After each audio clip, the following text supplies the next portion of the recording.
Hi everyone. I've been using Corel 2023 now just for a little while, and I'm actually still trying to figure out what brushes I want to keep, my work areas and my layouts and everything. There is an unbelievable amount of ways you could customize this program, but then also there is also an unbelievable amount of ways that you could adjust any one brush. Now, all the adjustments don't apply to every brush, but depending on what brush you have, there is still an exceptional amount of ways to just fine tune a brush exactly the way you want to use it. Now, when I first started looking at this program, I wanted a program that would handle big photographs and be able to manipulate them in a way that it very well could be half freehand and half photograph by the time I'm done with it. But now what I did was I ran across a gal, Roxy, who had some very nice demos herself. But one thing I did get was a coupon code from her demos that I used myself, and I wanted to pass it on. Now, I asked her for her permission to actually forward this to anyone who was interested. And what it is a coupon code down below that will save you $100. And for me, that made the difference off the overall price. And for me, that actually made it worth it to try for the 30 days, because you need at least that much time to really give this program a shot. Now, will you need all of the options that are involved in this program? Probably not.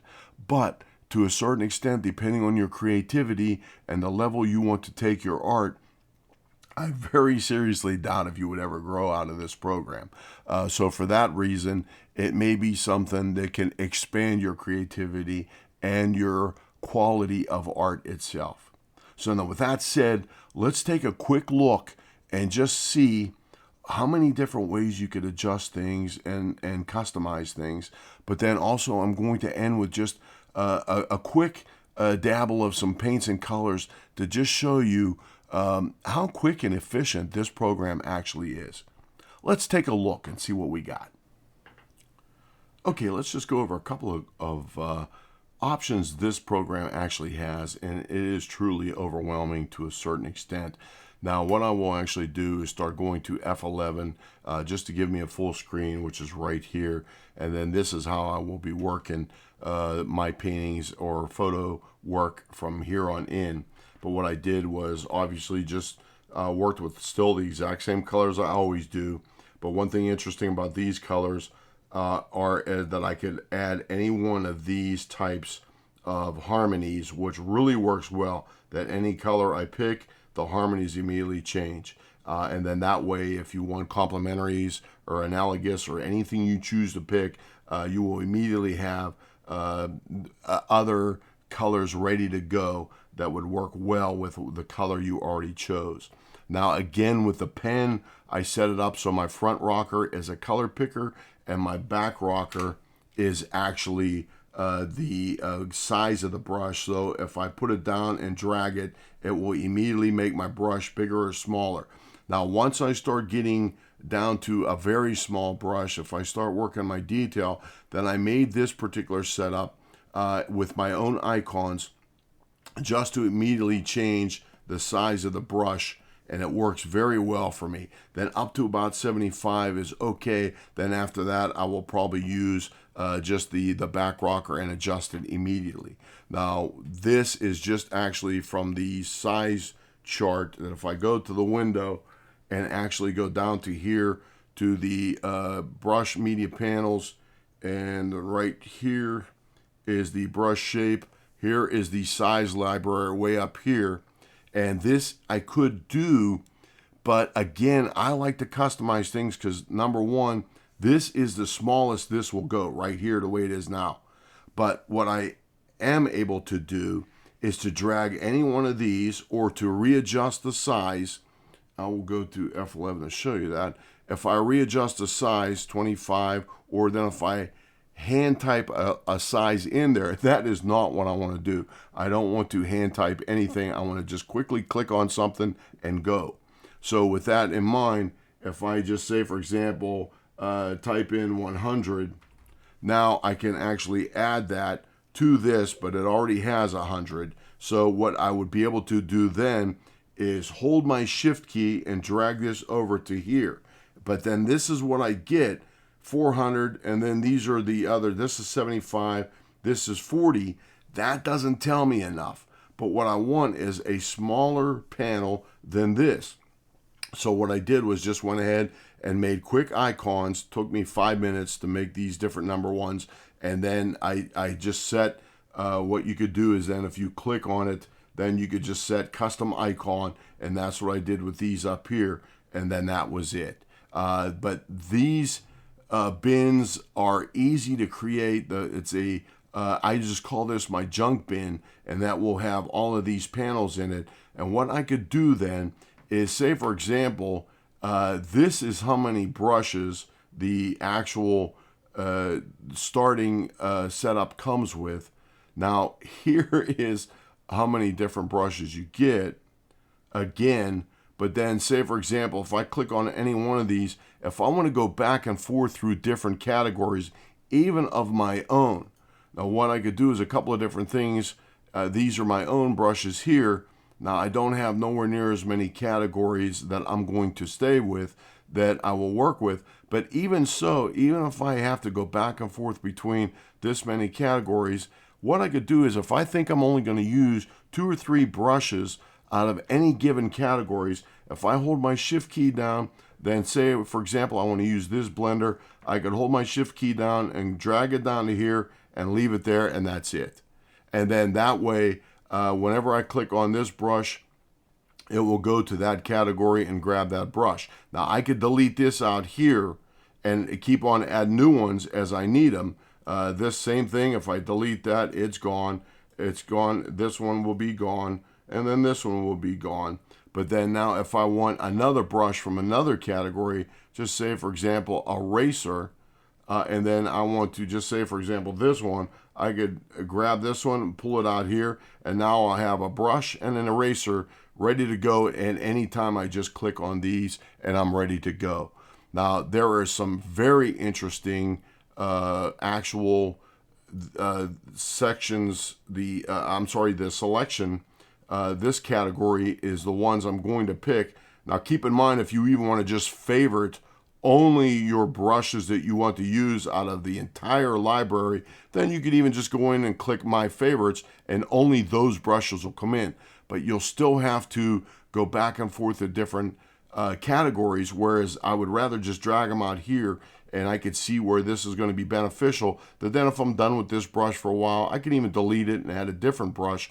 Whatever brushes I'm using at the time, I could keep them here in this temporary file. But now the selection brushes are quite interesting in the sense that I can actually, I'll close this out, I can actually do this and that becomes a selection.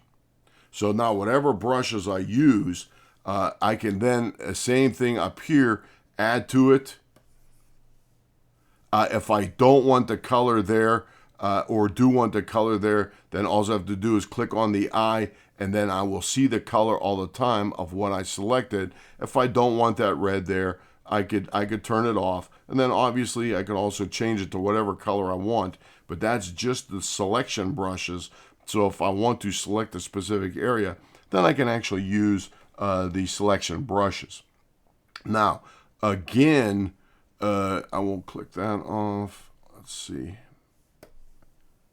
And then right now, this is how many different, I will deselect that, and that's what I have here. So if I even want to drag one of these selection brushes out to here and use a selection brush, then all I have to do is hold the shift key. I could drag this one down here, and then one of these selection brushes. Now keep in mind, there's even a color selection. So if I only want to grab specific colors, I could do that also. So if, say for example, I grab this one out here, put it here, now I could use this and grab specific colors. I don't have any colors out now, so it obviously is not a brush I want to try now, but then also then I could just deselect it right on top of that. Now, for example, if we go into the textures, just say for example those, let's take just this one right here, the rough knife, and I'm going to take it down in size a little bit. And if I grab this right here, and this is what this particular brush is going to do, and then grab another color.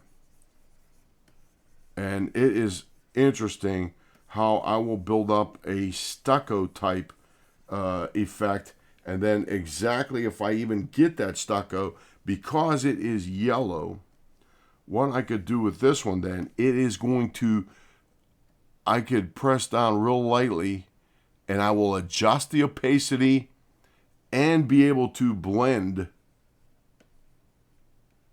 very subtly just by the amount of pressure I'm putting down on it. So I am blending and adjusting the opacity just by the amount of pressure, only because that's the way I have it set up in all of these settings. Blending, depending on how you have the resaturation and the bleed, you could do all of that in all of these. Now keep in mind, each one of these is an adjustment for each brush. And then again, if it's blacked out and it's not available, then that means you can't use it for that particular brush. But if the controls are there, then this is how your main brush starts, as far as it has to be one of these, obviously, and then you could take it from there as to the stroke type, and then also the method and the subcategory, which it will also then give you different options as to what that particular stroke is going to be like. And then just say, for example, blending, then there will be different expressions, whether it be none, the velocity, the direction, pressure, wheel, tilt, bearing, rotation, source, or random. That is just how many different ways you could adjust a typical brush. But then when you start getting into the particle brushes, the glazing brushes, some of the other ones are very impressive as to how many different ways you can actually adjust them for your personal use. Now again, one thing I really like the most is just how I can actually paint and adjust the opacity and whether or not it blends or not. If I go back in and grab another color, the same color, then I could go back in and I'm putting very lightly just a touch of the cobalt violet and blend it in with that quinacridone gold, which I can't get over it myself right now. It's working really well for me as far as when I start doing some of my detail work and some of the detail demos, then I will be able to paint just like old leaves or dead leaves or different things, and take all my browns and golds and maybe even a little bit of burnt sienna and start working them in. That actually just now the burnt sienna, I could work it in, and this is again just one brush that I could do, and then that way if I go back to, let's see, even the hyperrealism paint and blend is the same thing.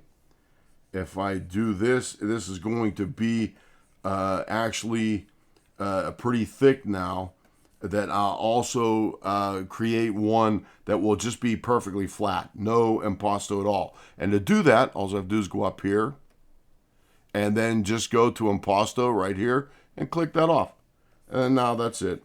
No more impasto. And then I can actually then do the same thing, still blend and paint at the same time, just with that same brush. That'll control the actual blending right here. Let's take this one out, and then the blending right here. And if you even hover over it, it'll give you just hints as to what it'll do. The 10 or 20%, it will replenish the amount of color, and then it'll give you a soft blend. But then also the bleed is actually then what will give you the how much underlying colors you're going to grab or not. But now with these different options, again, then if I want, then I could add any amount. If I go back to just the window and go to layout, here's my layouts, and then what I want to show you is the customized palettes. Then if I add a command, then this is any menu option or anything I could do, and then put it in depending on what I want to do. Here's my brush jar right here, and what I did was I put in toggle layout. So if I actually then now go to F11, but then now if I toggle my layout, I'll go to my paint mode and literally be ready to paint. And then keep in mind, whatever layout you have, wherever you have, if you want your brush shapes still be ready to handle, that if you want to change a brush on the fly and put a new shape in it, you can, or fine tune the actual adjustments of the brush as you're painting. While you're painting, you can do that. But then keep in mind, if I close these out, it won't matter because I had that layout saved the way it was, and then that way I can actually bring it back up anytime I want. If I go back to window, layout, and then go back to the paint F11, those two panels will come back up right here, brush save in general. And if I hit F11 the way I'm going to actually paint and work with this all the time, then those panels will be where I want them.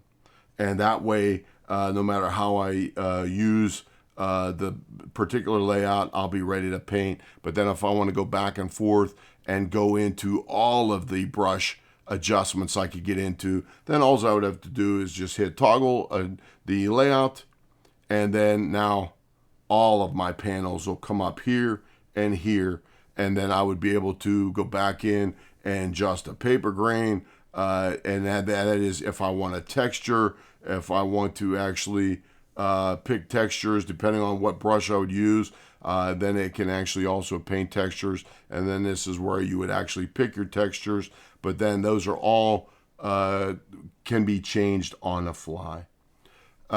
This particular program, I am very impressed with it. I am definitely going to give it the time it deserves. And basically, this even like the stucco, let me see. I had that, I think, under textures. And this is the stucco right here.